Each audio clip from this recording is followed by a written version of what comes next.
Claudia, kommt zu spät, Beckenbauer.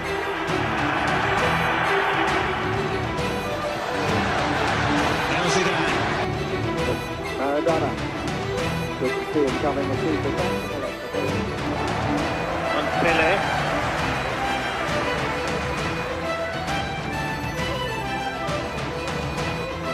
Abgeglichen Klo, von Seite gespielt zu Johann Cruyff. Now Cristiano Ronaldo is onside. Ronaldo, last one, puts the ball in. It's Lionel Messi. Here he is again. Here he is again. That's astonishing. It's absolutely world class. Bentrovati con la nuova puntata di Football Beside, l'altro lato del calcio. Come al solito raccontiamo le personalità dei protagonisti del calcio e non solo. E anche questa settimana ci saranno due ospiti all'interno della nostra trasmissione. Siamo nell'anteprima, prima di conoscere naturalmente il primo ospite della settimana. Siamo con Mario, che conosce sicuramente il nostro primo ospite. Ciao Mario, ben trovato. Ciao a te. Mi dicono da più parti che il nostro ospite che inaugurerà questa puntata di Football Beside ha un po' una doppia personalità, un po' Dr. Jekyll e Mr. Hyde. Mi confermi questo? Sì, sicuramente. Nel senso che è disposto con tutti e spesso e volentieri forse cambia versione? Sì, direi proprio di sì. Ma nel senso buono della parola però. Sicuramente. Da quanto tempo conosci il nostro ospite? 30 anni. Addirittura, quindi lo conosci veramente bene. Qual è il suo più grande pregio? Essere coerente. Della serie, deciso sempre ed unicamente su una linea, Sempre. ma è molto seguito dai suoi amici, è un punto di riferimento, Sì, direi proprio di sì, è un leader. quindi ha grande personalità. Grandissimo. Siamo veramente curiosi. Grazie Mario. E allora a questo punto non cambiate canale, perché tra poco, subito dopo la sigla, avremo subito il nostro primo ospite a Football Beside.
Poc'anzi Mario ce lo ha presentato e adesso eccolo qua, il nostro primo ospite di Football Beside. Lui è Luca Barbagallo. Ciao Luca, ben trovato. Ciao Ettore, ciao, buonasera, come stai? Io non mi posso lamentare, grazie al cielo va abbastanza bene. Tra l'altro Luca oggi riveste quasi una doppia veste, perché sta a metà tra l'artista e a metà anche dal dirigente sportivo. Ecco spiegato perché ti abbiamo invitato, perché oggi vogliamo scoprire l'altro lato del dirigente sportivo Luca Barbagallo. Capito?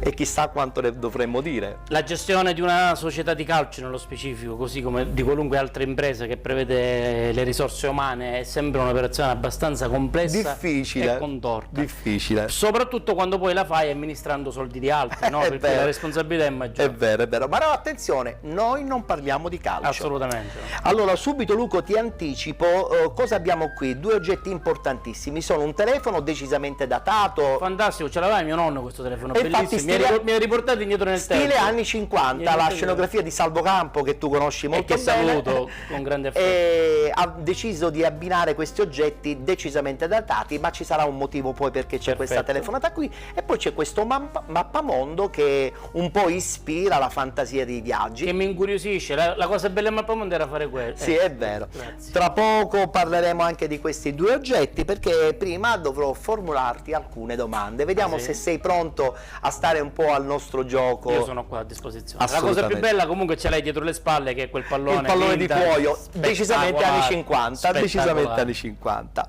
La prima domanda: la tua sensazione in un mare sperduto, che sensazione hai subito? Di angoscia, di speranza, di libertà, oppure di cosa?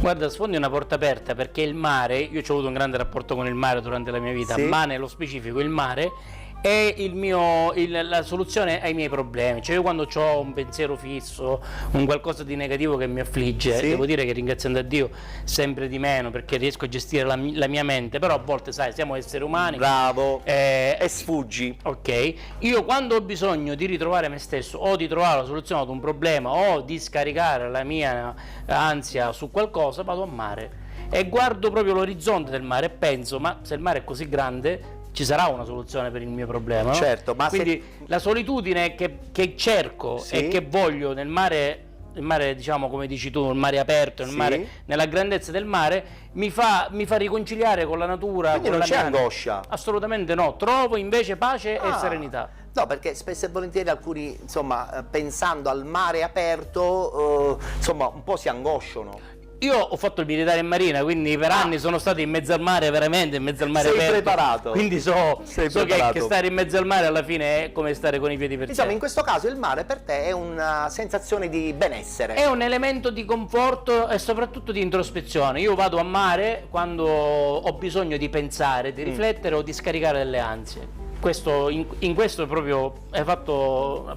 centro, diciamo. Sì, è vero, è vero, è vero. Ho capito che, insomma, non mi mette paura. Non ti mette paura. Assolutamente no. A me personalmente sì, però vabbè, ma quello è un altro discorso. Perché ti mette paura? Perché la vastità, l'imponderabilità. Certo, il mare è strano, perché da che calmo, da non che bisogna mai competere con il mare, mi dicevano i pescatori. Non bisogna mai trascurarlo, prenderlo sotto gamba il mare, perché improvvisamente si arrabbia. Sì, mai farlo arrabbiare. Assolutamente. Io ne ho visti di mare moschi. Mi immagino. Hai mai pensato di costruire una casa pazzesca e futuristica dove viverci? Sì, ed è quello che vorrei fare nella mia vita. Allora, dacci un'idea di come potrebbe essere questa casa futuristica. A me piace l'abbinamento tra il vetro e l'acciaio. Un po' freddo però. Sì, però immerso nella natura. C'è una di queste case pazzesche, futuristiche, immerse in un bosco piuttosto che in una zona di campagna, fatte di queste grandi pareti e anche tetti a vetro, e un misto all'acciaio, a questa nuova sì, forma. ma quando c'è il sole praticamente hai luce 24 su 24. La luce è l'anima della vita. Questo è anche vero. Senza luce vivremmo nel buio, siccome io vivo di luce. Oggi ci sono comunque questi vetri ad alta tecnologia in grado di assorbire pannelli i raggi solari. Quindi però moderna, una casa così, super moderna, proprio con questa grande esposizione verso la luce, verso l'ampiezza. Non sei per il classico allora, in questo caso? Non ho uno stile, la verità è questa, cioè, veramente non sono uno di quelli che dice preferisci il chiaro, però nella mia visione di casa oggi c'è una casa proiettata verso una grande dimensione luminosa. Nella vita bisogna essere spesso, forse,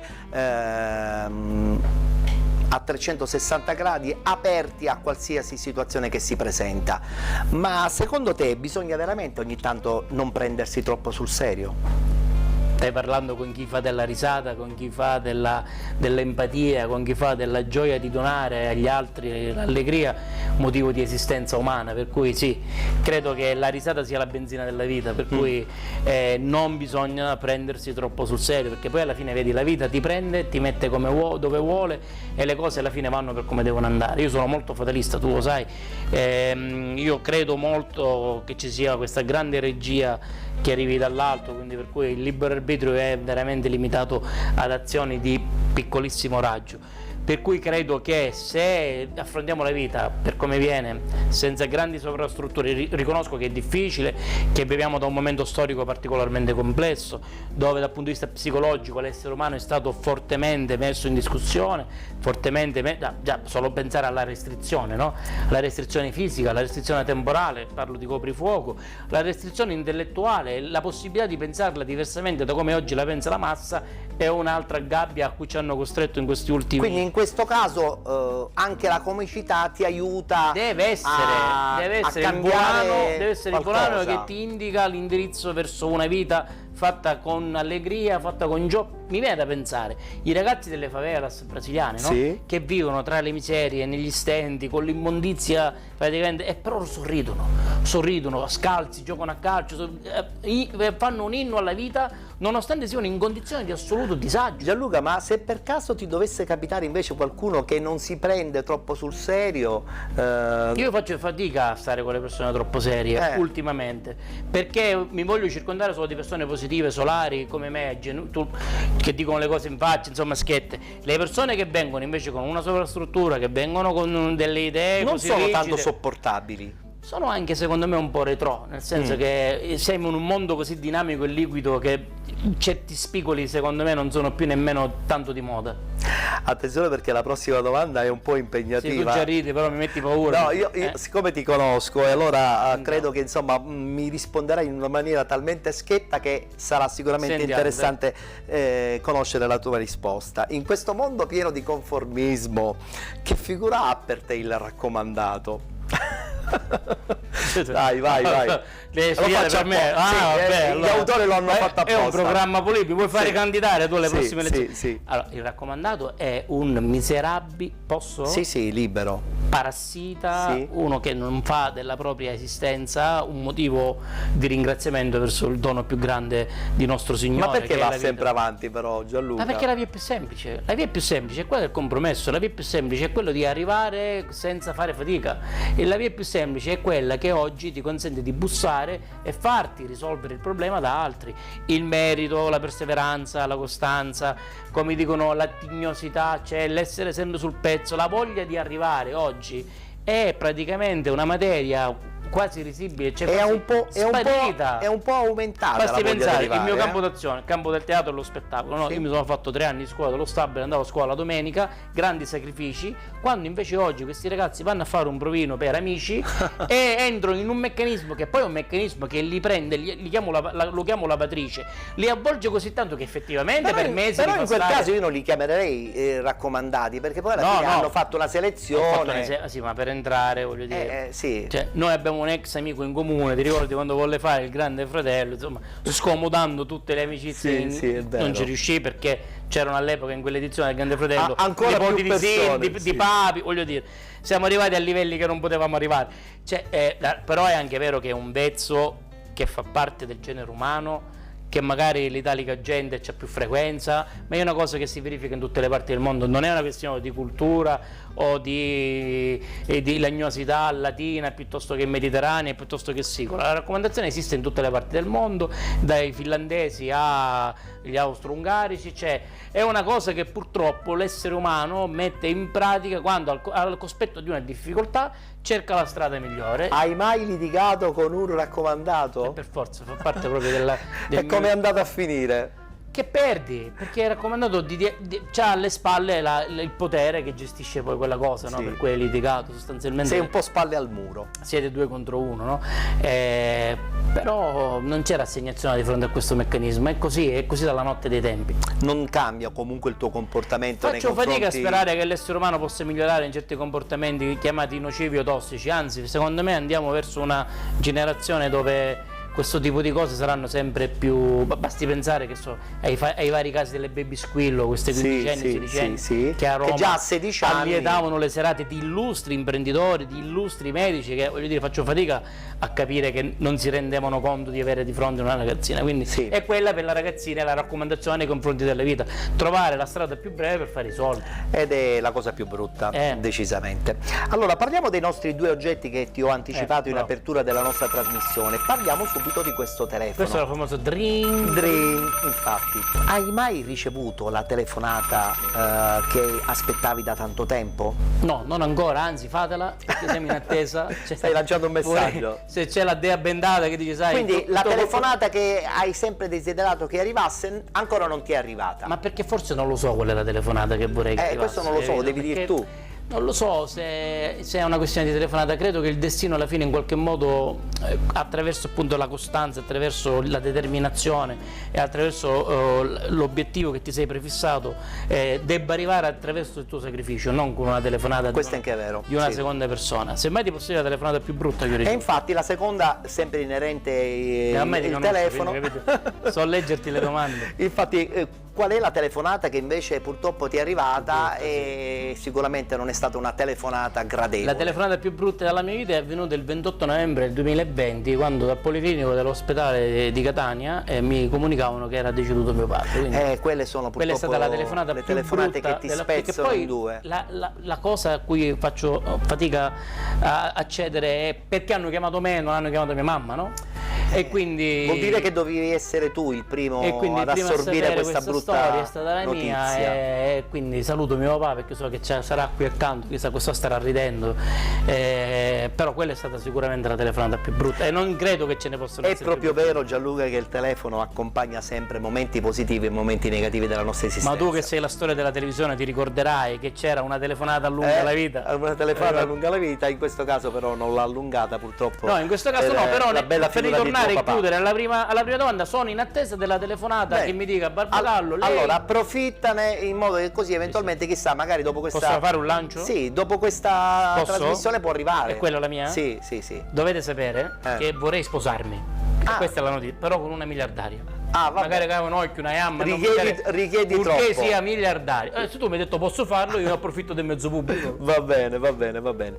Allora invece passiamo all'altro oggetto che già ti ha stuzzicato secondo me la fantasia. Perché, da bambino era il mio oggetto dei infatti sogni, il mappamondo era anche... Io so tutto, tu mi dici che cosa c'è qua e te lo dico. No, dicevo, il mappamondo era soprattutto un regalo che da bambini noi avremmo voluto ricevere, però siccome costava tanto, spesso e volentieri era il sogno di tutti noi bambini. Esatto. Era un regalo costoso, quindi non si regalava mai. In questo caso, insomma, ormai... Poi per chi come me amava la geografia, io quando andavo a scuola l'Atlante per me era il Giappone, sognavo il Giappone, la Cina. Addirittura. C'è una destinazione che ti piacerebbe di andare a visitare prima possibile? Amo molto viaggiare, per quanto per una questione di tempo che non Viaggi poco. Viaggio poco. Tu pensi, mia sorella da 10 anni vive in California, io non ci sono mai andato. Folle. Tu che hai una sorella in California è impossibile. Sono un cretino. Pazzia totale. Lo so, però purtroppo è una questione di tempo. Mi piacerebbe andare in Cina. In Cina. La Cina è quasi un continente che mi affascina.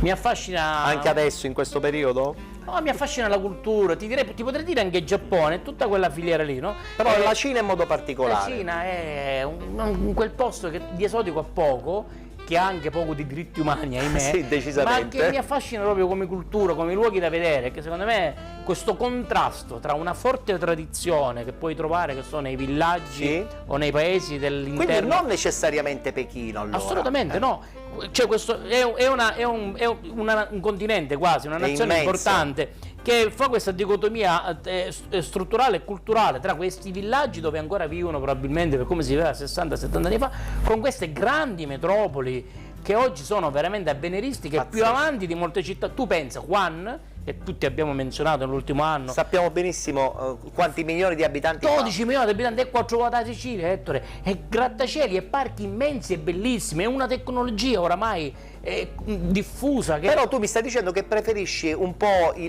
piace questo contrasto, il lato classico, il lato misterioso della Cina. Bene, allora a questo punto, caro Gianluca, in Cina? No, in Cina non ti ci mando, però ci guardiamo una clip che insomma ci fa vedere la bellezza meravigliosa della Cina, la meta preferita di Gianluca Barbagallo.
superhero.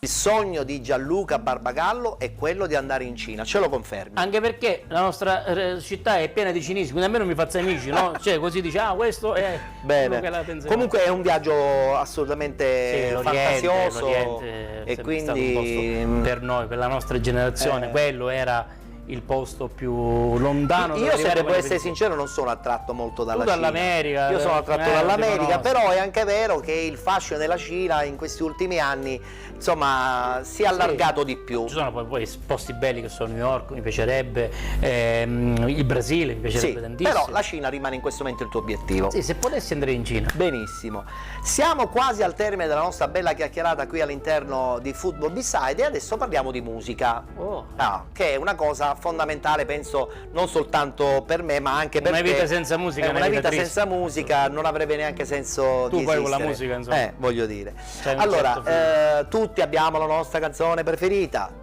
Qual è la canzone preferita di Gianluca Barbagallo? Tu lo sai, io sono un baschista puro, tu sei integrale folle di e Vasco integralista. Rossi. Sì, Lui sono è un transennista. folle di Vasco Rossi. Io sto lì 2 o 3 giorni con la tenda perché devo vedere il concerto dalla transenna, per cui oltre me non ci deve essere. Cioè tu vai 3 giorni prima dell'apertura dei cancelli, ti sistemi davanti ai cancelli per assistere al concerto di dalla Vasco Rossi? transenna. C'è la transenna, per chi non lo sapesse, è la Quella che ti balaustra, taglia proprio lo stomaco. la balaustra che ti divide dal palco, perché poi ci sono un paio di metri, sono le certo, telecamere. però sei il primo. Esatto, di fronte a te non c'è nessuno, ma per arrivare a quello, insomma, è una conquista. 3 giorni infatti, di attesa. tra noi transennisti vige questo grande mantra che la transenna si conquista. Qual è il concerto di Vasco che, insomma, hai amato più di tutti? Ne ho visti tutti, ne ho visti anche nella stessa stagione, li ho visti tutti proprio, gli ultimi 2. Secondo me il concerto perfetto di Vasco è il Vasco Non Stop Live 18-19, quello di San Siro, perché fa una virata verso il rock, quasi punk rock, che scatena quella grande rabbia, quella grande vis comunicativa che c'ha Vasco sul palco. Tu l'avrai visto che è veramente un animale da palcoscenico, è un animale da palcoscenico, e arriva con una carica adrenalinica che ti rigenera. E la cosa più bella, oltre che insomma la musica travolgente, la qualità del suono nei concerti di Vasco, cioè la qualità che poi diventa appunto fondamentale rispetto a tanta concorrenza. E ti dirò di più, Vince Paston, che è il nuovo direttore artistico e l'arrangiatore, ha fatto aumentare, ha dato alle canzoni di Vasco un upgrade pazzesco, perché gli ha dato una strumentalità, gli ha dato una condizione sonora che ha trasformato vecchi successi di Vasco in grandi pezzi rock moderni. Mi viene da pensare alla nuova versione di Ti taglio la gola, per esempio, che sono straordinari. Quindi per me Vasco 2019 San Siro è il concerto perfetto. È un settantenne con tanta energia ancora. La mia paura è che abbia 70 anni. Spero che possa cantare per tanto tempo ancora. Senti, ma di Vasco qual è la canzone che tu ami in modo particolare? Anche lì difficile fare una immagino, selezione, un repertorio vastissimo. è una sintesi, però ti dico che Senza parole è forse la mia canzone preferita di Vasco. Che poi è recente, non è degli anni classico, 90, sì, non è proprio un 92, classico, però è una canzone sicuramente molto accattivante. Allora, tra poco l'ascoltiamo. La fai sentire? Certo. Io vengo tutte le settimane.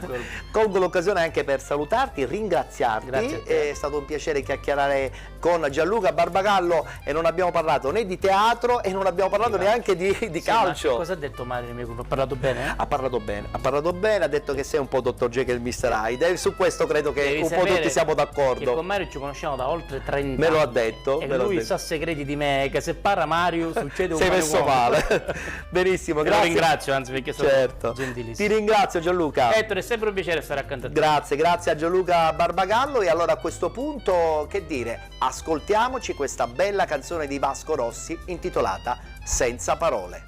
E guardando la televisione mi è venuta come l'impressione che mi stessero rubando il tempo e che tu mi rubi l'amore. Ma poi ho camminato tanto e fuori c'era un grande sole che non ho più pensato pensato a tutte queste cose. Da, dai, da, da, dai, da, da, dai, da, e va bene così, senza parole.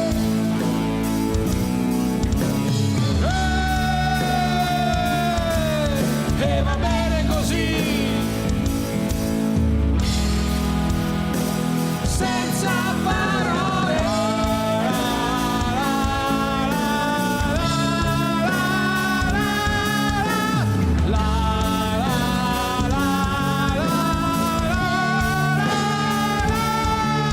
E va bene così, senza parole, senza parole, senza parole, senza parole. E va bene così, senza parole.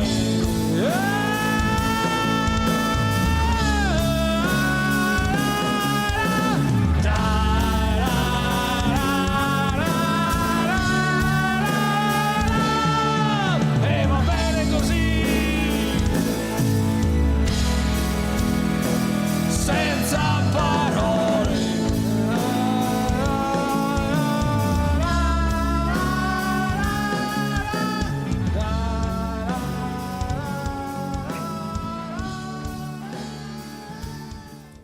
La bella canzone di Vasco Rossi, un classico di Vasco Rossi intitolato Senza parole, la canzone preferita di Gianluca Barbagallo, il nostro primo ospite che ha aperto la puntata odierna di Football B-Side. E adesso, prima della pubblicità, abbiamo un altro amico che ci presenta il secondo ospite che andremo a conoscere tra qualche minuto. Lui si chiama Alfio. Ciao Alfio, ben trovato. Ciao Ettore, grazie per avermi invitato. Stare insieme a te è sempre gradevolissimo. Allora, io però per l'occasione ti ho invitato perché ho ospite una persona che tu conosci molto bene, decisamente molto bene. Molto bene, sì. Che carattere ha questa persona, secondo te?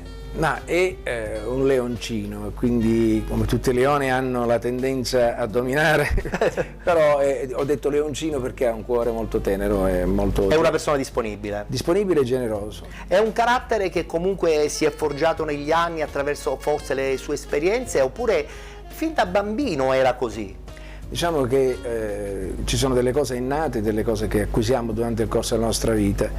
Lui sin da bambino è stato molto responsabile perché gli eventi l'hanno portato a crescere un po' prima degli Quindi altri. è una persona posata?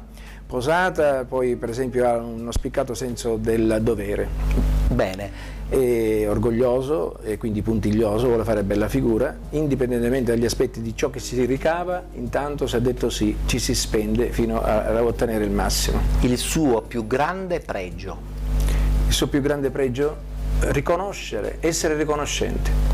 Quindi una persona che guarda al di là, non dico del proprio naso, ma della propria esistenza. Lui sa che tutto ciò che ci viene dato non è detto che ci tocchi di diritto e che quindi quando ci viene dato bisogna essere sempre riconoscenti. Lo hai presentato in una maniera splendida, anche perché, diciamolo pure, sei il papà. Già, orgogliosamente padre. Grazie Alfio, grazie per essere stato qui con noi a Football B-Side. E allora non scappate perché tra poco, subito dopo la pubblicità, conosceremo il secondo ospite a Football B-Side.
Plurimpresa eroga servizi per la gestione del capitale più importante, le persone. Ogni anno in tutta Italia oltre 1500 aziende e 20.000 fra candidati e lavoratori si affidano alla nostra consulenza. Realizziamo progetti su misura in ambito di ricerca e selezione, formazione professionale ed universitaria, tirocini, somministrazione di lavoro, privacy, welfare, certificazione linguistica ed informatiche. Affidati ai professionisti della consulenza su misura. Plurimpresa, sempre al lavoro, per il vostro lavoro.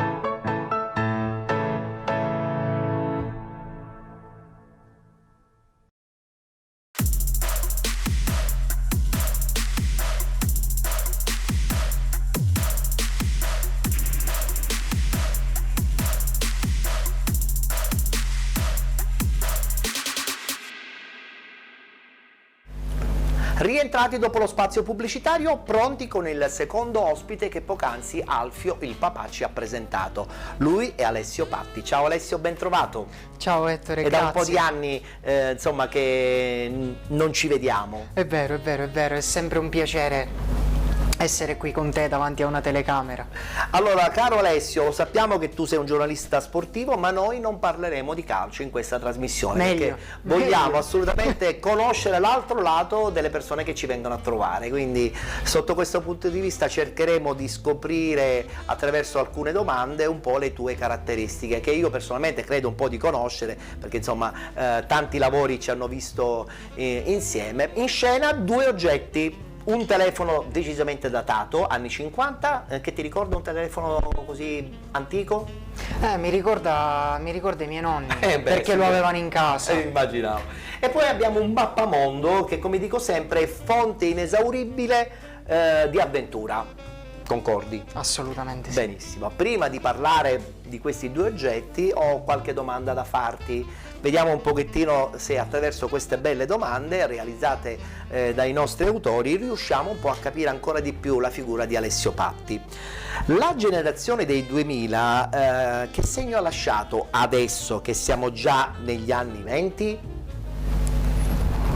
Bella domanda. Mi immaginavo. Sì, sicuramente è una generazione molto fortunata perché comunque tramite questi strumenti hanno la possibilità anche di, senza ripeto rendersene conto, acquisire tantissime skill che in passato già noi degli anni 90 non potevamo acquisire e chi prima di noi a maggior ragione. Ancora di più. E crescere anche con delle consapevolezze diverse. È chiaro che non ci sono delle analogie col passato, siamo in un'era completamente diversa, non migliore, non peggiore, ma però diversa, sì, ma stanno diversa. rivoluzionando il mondo. La caparbietà nel raggiungimento di un obiettivo ti ha cambiato nella tua crescita professionale, Alessio? Sì, perché è tutto per me, nel senso sono sempre stato presentato anche come colui che ha un senso del dovere. Per me, una volta che è stato stabilito un obiettivo, faccio di tutto per raggiungerlo e Quindi scatta questa caparbietà, sì, allora. a meno che non mi renda conto che è logisticamente impossibile raggiungerlo, e di motivi ce ne possono essere tanti. Ma non deve dipendere da te. No, assolutamente. Quanto il mondo dei giovani è affascinato dalla televisione che a sua volta è stata uccisa dai social media? Poco. Allora, la TV tradizionale è già passata. Con la sua tecnica ha lasciato tantissimo. Tutt'oggi tantissimi format che vediamo sui social o le classiche dirette Instagram, Twitch ereditano tantissimo dall'impostazione televisiva, perché siamo cresciuti così. Però i contenuti televisivi, sia quelli e anche positivi, il pubblico probabilmente si è diversificato, perché il pubblico dei giovani probabilmente ha la necessità di avere nuovi mezzi di visione rispetto al tradizionale. Sì, E aggiungo un'altra cosa, la TV non ti dà la possibilità che ti dà il social media, che ti danno gli altri mezzi di comunicazione, l'interazione e l'on demand. Io decido di vedere cosa, dove e quando voglio vederlo, senza che ci sia un palinsesto che mi imponga un orario. E questo atteggiamento ce l'hai anche tu personalmente, cioè nel senso preferisco seguire più versioni on the mind che un live, oppure delle situazioni che magari appunto ti dovessero capitare nel corso della giornata. Sì, sono così anch'io, anche se non riesco a rinunciare ad alcuni format televisivi, soprattutto quelli legati un po' alla musica. Per esempio ultimamente la Rai ha tirato fuori questo format molto molto carino che è Top 10 con Carlo Conti, lo trovo molto carino, fresco. Quello, cioè, per quel programma ho messo stand by il resto perché quell'orario c'è. E quindi a quello devi per forza abbinare il tuo tempo. Sì, quindi se c'è comunque un format interessante rinuncio al resto. Senti Alessio, cosa ti fa immaginare una corsa di un cavallo impazzito in riva al mare? Cosa ti viene subito in mente a primo acchitto? Spero non il bagnoschiuma. Perché insomma questa figura di questo cavallo bianco che corre sulla spiaggia è stata abbinata sempre ad una nota azienda di shampoo. No, mi viene in mente, guarda, non riesco ad associarla ad altro, ti dico quello che mi viene in mente a primo impatto. Un cavallo che impazzisce magari può essere metafora di essere legato a quel mare che ha davanti, ma dove cerca di staccarsi perché deve staccarsi per qualche ragione. Quindi la necessità di proseguire la propria corsa comunque in una maniera qualsiasi, ma l'importante è che la prosegua. Sì, anche senza fermarsi. E anche dovendo rinunciare a qualcosa. Beh, una metafora anche che può far parte anche della tua vita, no? Sicuramente, infatti, sicuramente. Infatti. È stato così. Bene, passiamo ai nostri due oggetti in scena, lo facciamo subito parlando del telefono, e due domande legate proprio al telefono. La prima, qual è la telefonata che non hai mai ricevuto e che avresti voluto, insomma, che arrivasse, però non è mai arrivata? C'è stata sicuramente nel corso della tua vita? Sicuramente la prima che mi viene in mente in questo momento è quella che quando giocavo, quindi avevo 16 anni, feci un provino con la Cireale calcio a 5, voci di corridoio mi dissero che ero piaciuto e che mi volevano, che era andata bene, ma non mi hanno mai chiamato. Anni dopo scoprì, meglio l'allenatore poi mi disse il perché, ma passarono troppi anni, però quella telefonata l'ho tanto attesa e non è mai arrivata. E invece quando è arrivata quella telefonata che inaspettatamente, non dico che ti ha cambiato la vita, ma è stata una telefonata piacevole? Sembra una manfrina, però in realtà la telefonata che mi facesti tu nel 2013, addirittura, quando nel 2012, nel 2013, quando mi dicesti di entrare a far parte nel tuo cast di penalty, di addetti ai lavori, perché ho passato 4 anni molto belli. Io oggi il giornalismo sportivo è più ormai qualcosa che pian piano sta andando più verso il passato e non si sta evolvendo, perché io ora nella vita mi occupo di marketing e comunicazione, ma quel background e quegli anni hanno contribuito a formarmi da un punto di vista professionale, se non a 360, a 300 gradi. Quindi ti ha lasciato un segno. Quella telefonata mi ha cambiato sicuramente la vita. Sono contento allora di avertela fatta. Bene, passiamo invece al mappamondo, che è fonte di fantasia, di curiosità, di viaggi. Qual è il viaggio che tu, insomma, vorresti fare prima possibile? Ce ne sono sempre tanti. Se non l'hai già fatto, No, ce ne sono tanti, però mi piacerebbe andare in Indocina. Addirittura? Sì, parte opposta del mondo. Sì, mi piacerebbe vedere la natura selvaggia che offrono paesi come l'Indonesia, il Vietnam, quindi l'estremo oriente.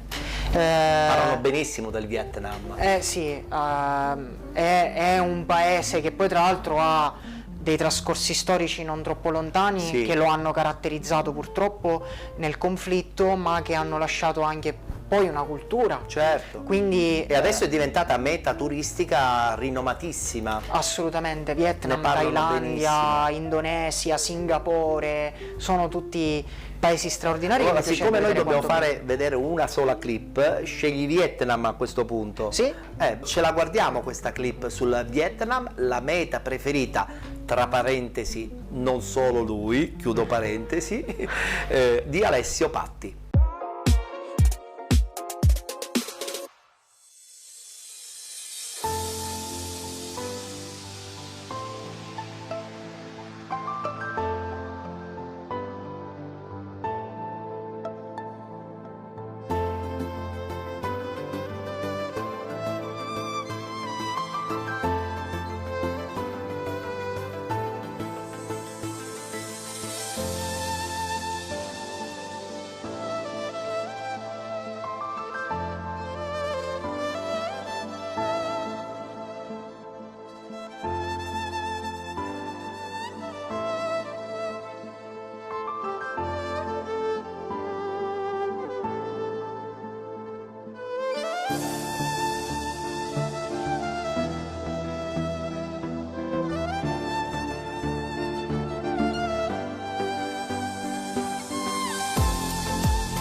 Abbiamo capito che il Vietnam piace sia ad Alessio che ad Ettore. benissimo, chissà, magari potremmo pensare di fare un viaggio in comune. Ma guarda, dire mai. beh, sentiamoci e prenotiamo. Benissimo, benissimo. Sei un viaggiatore Seriale. Sì. Bene, Sì, bene. tra l'altro il Covid mi ha fatto saltare un bel viaggio in Giappone. Ah, bene, Spero di recuperare presto. Tanto per cambiare. Senti Alessio, ma la musica quanto incide nella tua vita?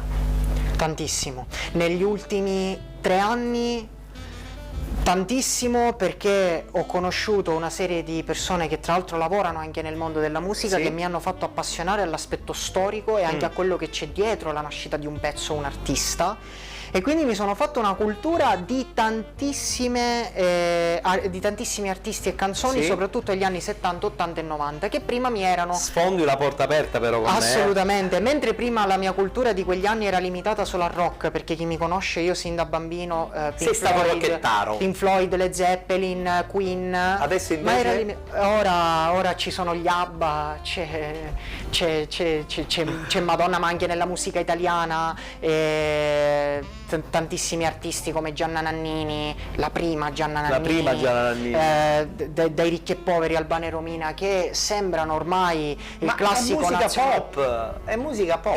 E il pop che è sdoganato e mainstream avrà sempre un fascino particolare, perché è pop, è popular. E poi diventa anche immortale. Assolutamente sì. Bene, e qual è la tua canzone preferita? Waterloo degli ABBA, 1974. No, scusami un attimo Alessio, 1974, cioè tu non eri neanche nato. Primo posto all'Eurovision 1974. Vinsero l'Eurovision. Tra l'altro loro l'anno prima ci provarono con Ring Ring. Ring Ring, che non ebbe grande successo. È vero, e l'anno dopo andarono all'Eurovision con Waterloo, e da là è partito un Da lì è partito un po' di tutto, è partito SOS, è partito Fernando e tutto il resto. E tra l'altro l'anno dopo, nel 75, vinse un pezzo, Ring Ding, dei Ticin.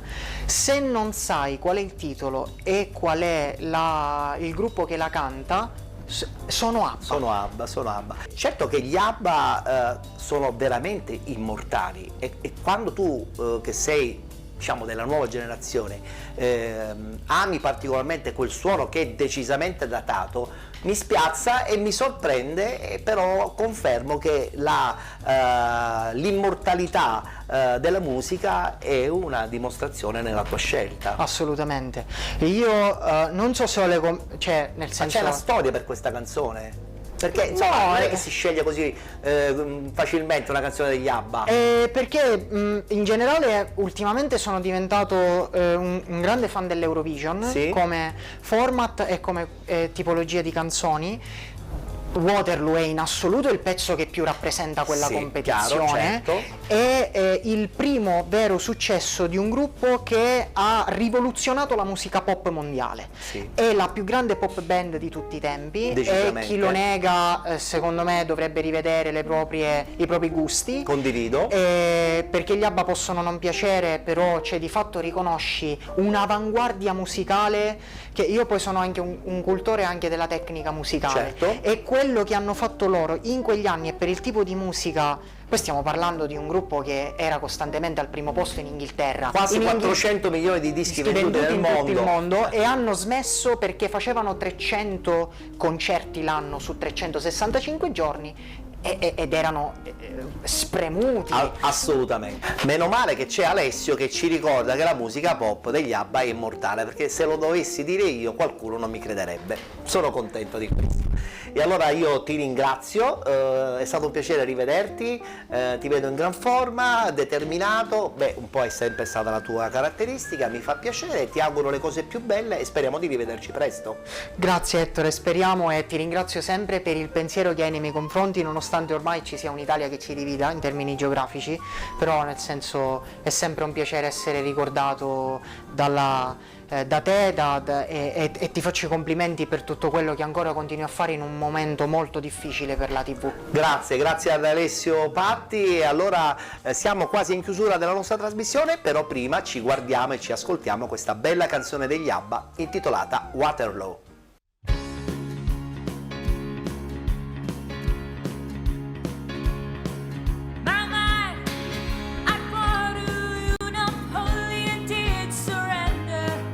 Oh yeah, and I have met my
Complimenti Alessio, perché la tua canzone è una delle mie preferite, quindi sono doppiamente felice nell'averla presentata e averla proposta qui all'interno di Football B-Side. Era la bellissima Waterloo, un grande successo degli ABBA. Chiudiamo qui la puntata odierna della nostra trasmissione, vi diamo appuntamento naturalmente alla prossima settimana.